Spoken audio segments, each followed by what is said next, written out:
Hi, I'm Kelly. As a life coach, I've noticed that the work I do with people isn't about their relationships or their jobs.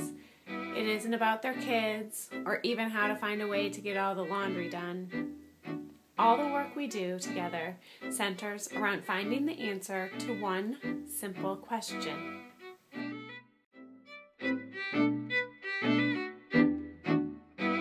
What does it mean to live a fulfilled life? Join me as I explore this question and more in conversation with others in the Fulfilling Life interviews with me, Kelly Dahl, as your host.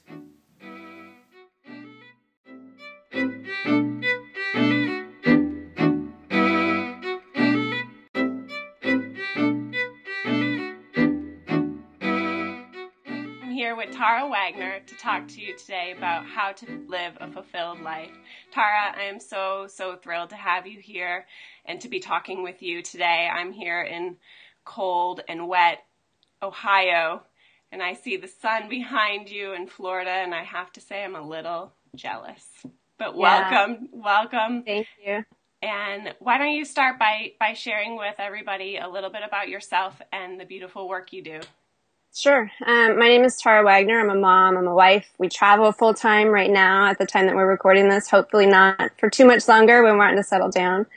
I am a life coach. I work primarily with women that are a little more unconventional, not in the crazy, kooky, well, some of them are crazy and kooky, but basically just women that are intentional and mindful and examine life and culture and society and have come to the realization that this is not me, this is not comfortable.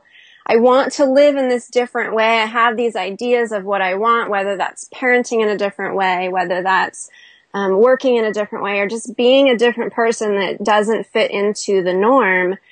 But they run up against, obviously, our obstacles, our fears, our beliefs, our ideas of what we should and shouldn't do.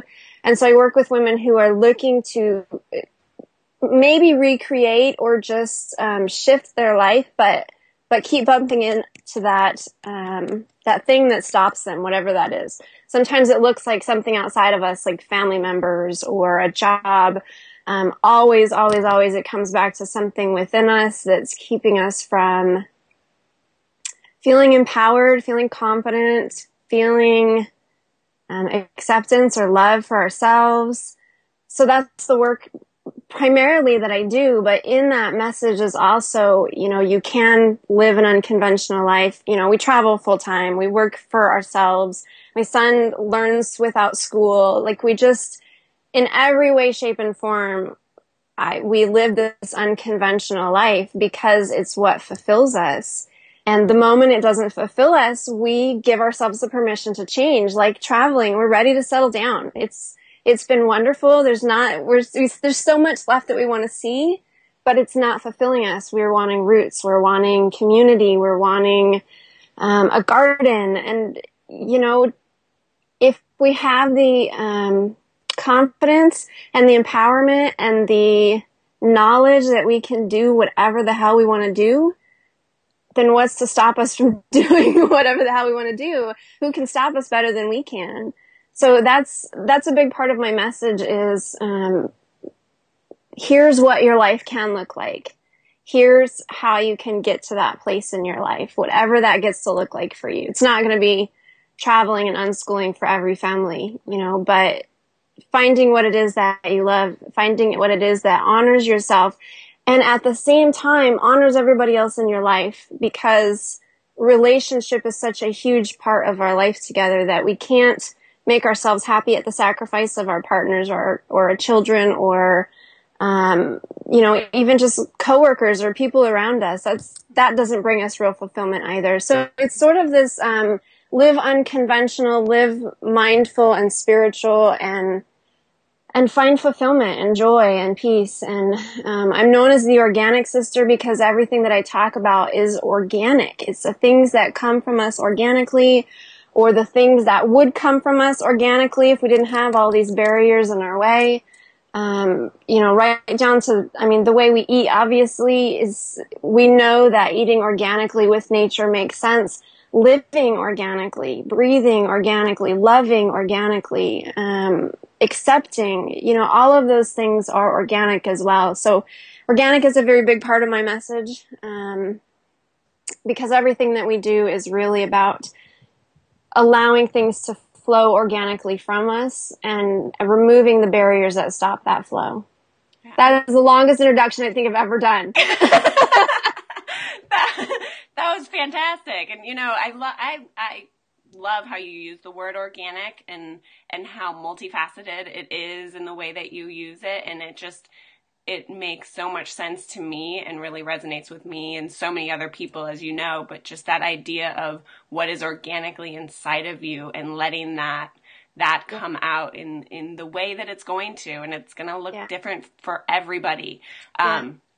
Well, and it's hard too, because a lot of times what I feel like organically wants to come out is screaming at somebody. Like, no, in this moment, that's the organic answer here.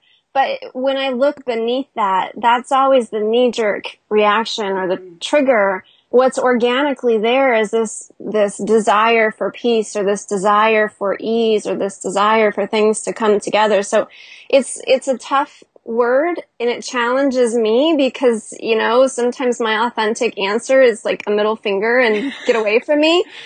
But I know that that's not from my core either. It may be my easiest answer, but that doesn't necessarily make it organic. So it's a challenging word. It challenges me at the same time.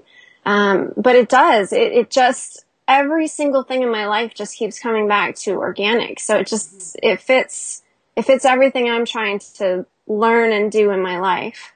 Yeah. So you start in your long introduction, you talked about fulfillment and living a fulfilled life and this journey that you've been on. And I would love for you to share how do you answer that question of what a fulfilled life is? Because I'm seeing how that's where it all starts, is being able to ask that question of what does a fulfilled life look like for you? That's really hard because I don't think it's going to come easy. I don't think that people can just wake up one morning and be like, this is exactly what I want, and then go and create it. I think it's a process of examining and peeling back layers and trying things out and realizing they don't fit. I've had a lot of that this year, of trying things out and like this, it's just not fitting.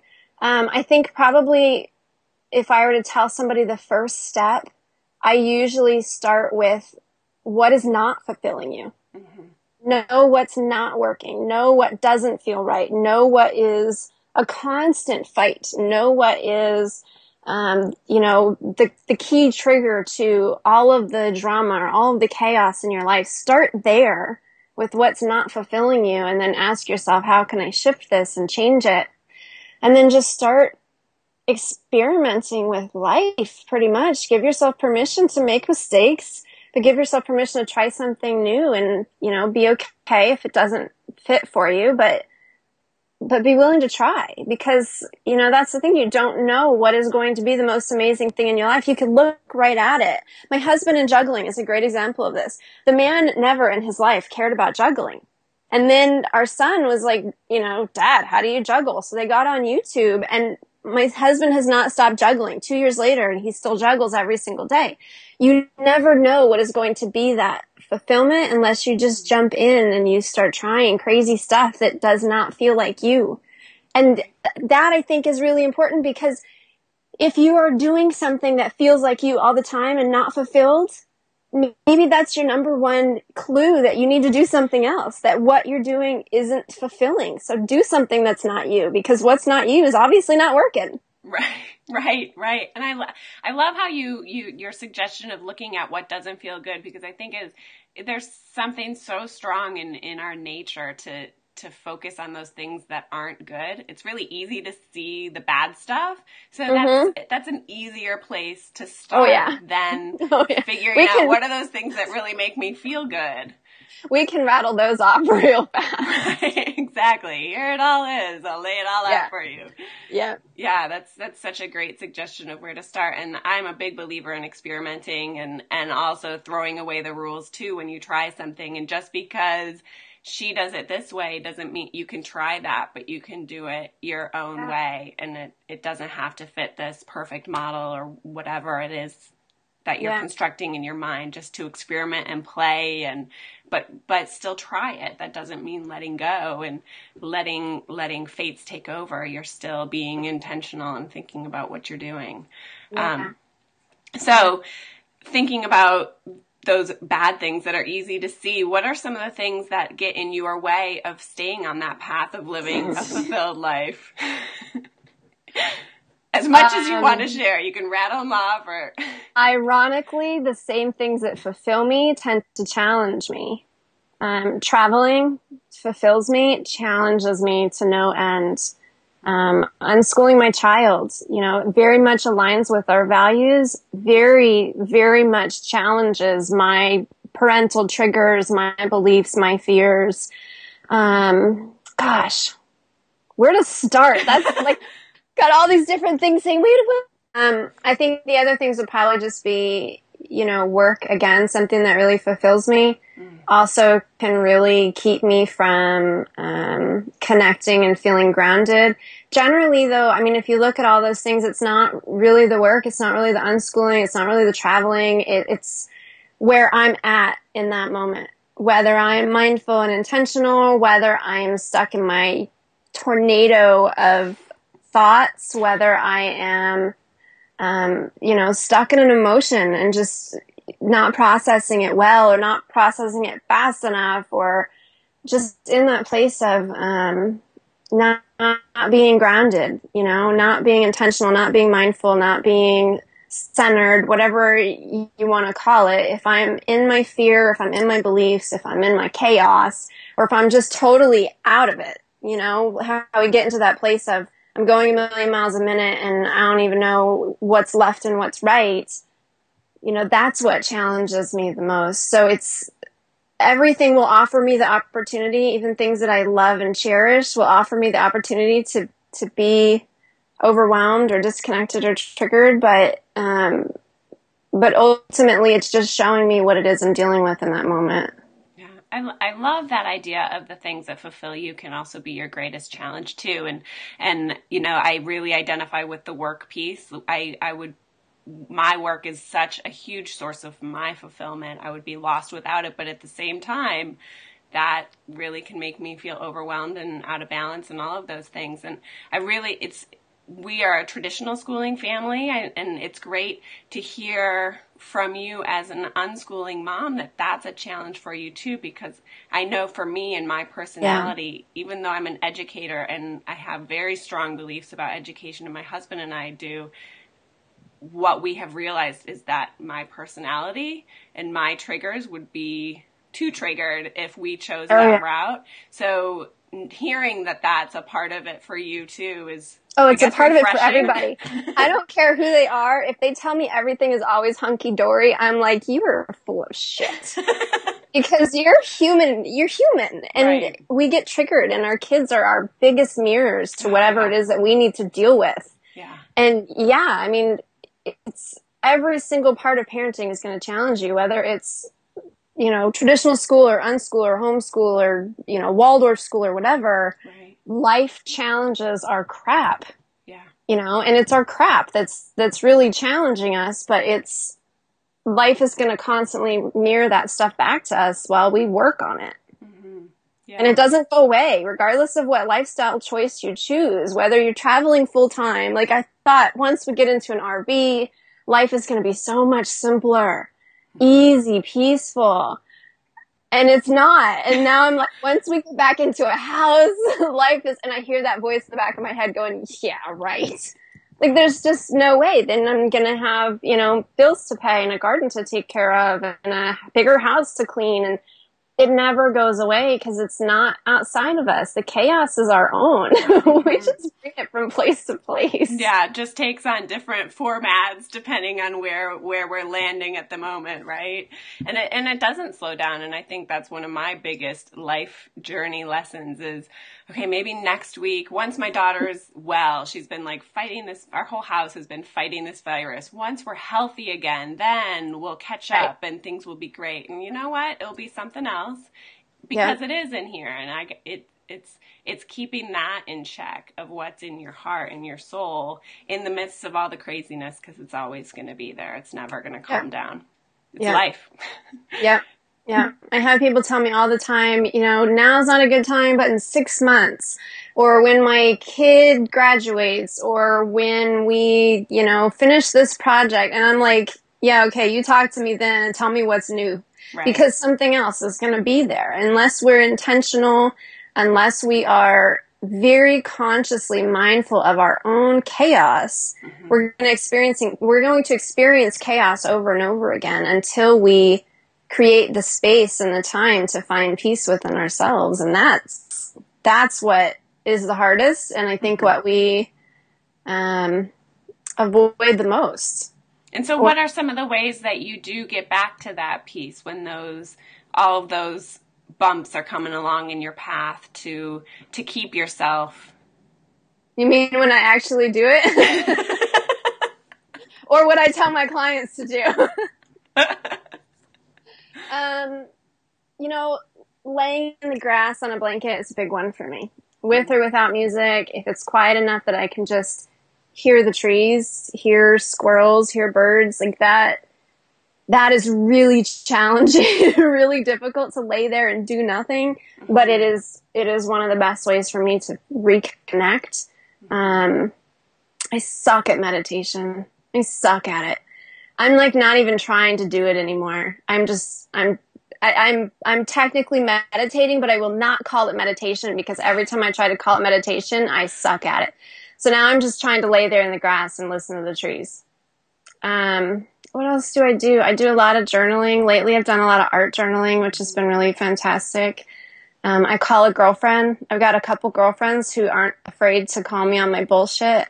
And, they'll say, hey, what's going on? Or they'll really challenge me spiritually. One in particular is so deep and mindful and conscious and human.